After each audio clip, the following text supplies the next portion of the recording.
Hello students and friends, you are most welcome to All Round Knowledge, and before starting today's lesson, let's learn some English words for different modes of laughing.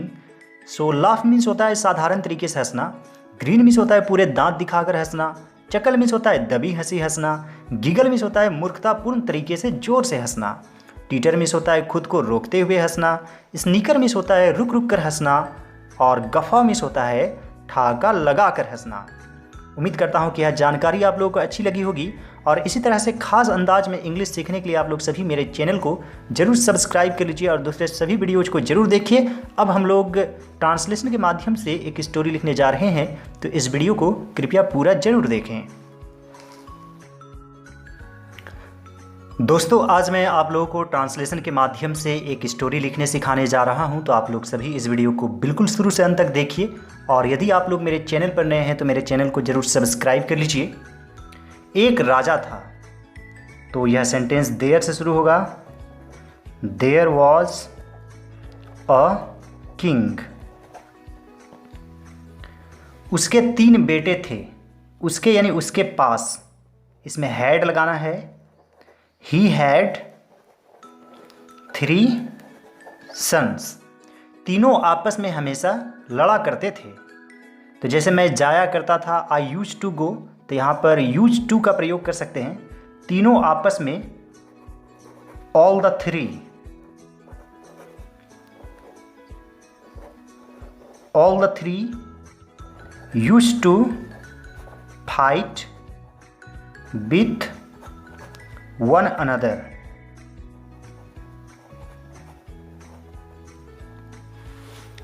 एक दिन राजा मरने को था। जैसे मैं जाने वाला था, मैं जाने ही वाला था, I was about to go, तो उसी तरह यहाँ पर होगा one day the king was about to die.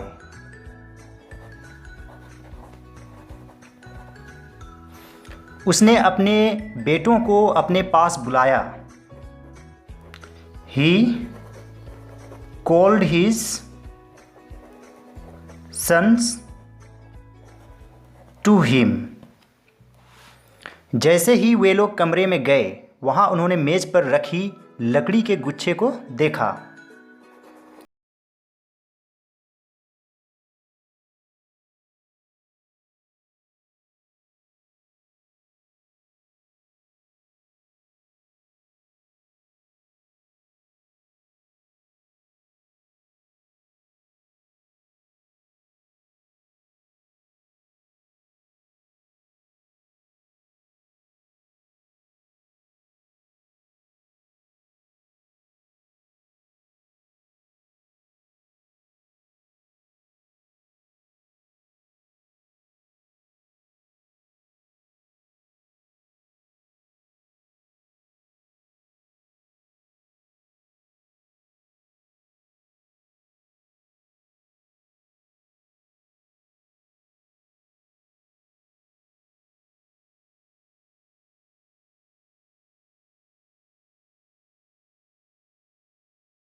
He could not break। could not यानी जैसे मैं जा नहीं सका, I could not go या couldn't go, उसी तरह यहाँ पर बनेगा he could not break। राजा ने लकड़ियाँ खोल दी। The king untied the bundle of sticks and, और छोटे बेटे को तोड़ने के लिए कहा, and asked his younger son to break it। उन्होंने आसानी से तीनों लकड़ियां तोड़ डाली। He broke, यह सिंपल पास्ट टेंस में है, वर्ब टू यूज होगा। He broke the bundle of sticks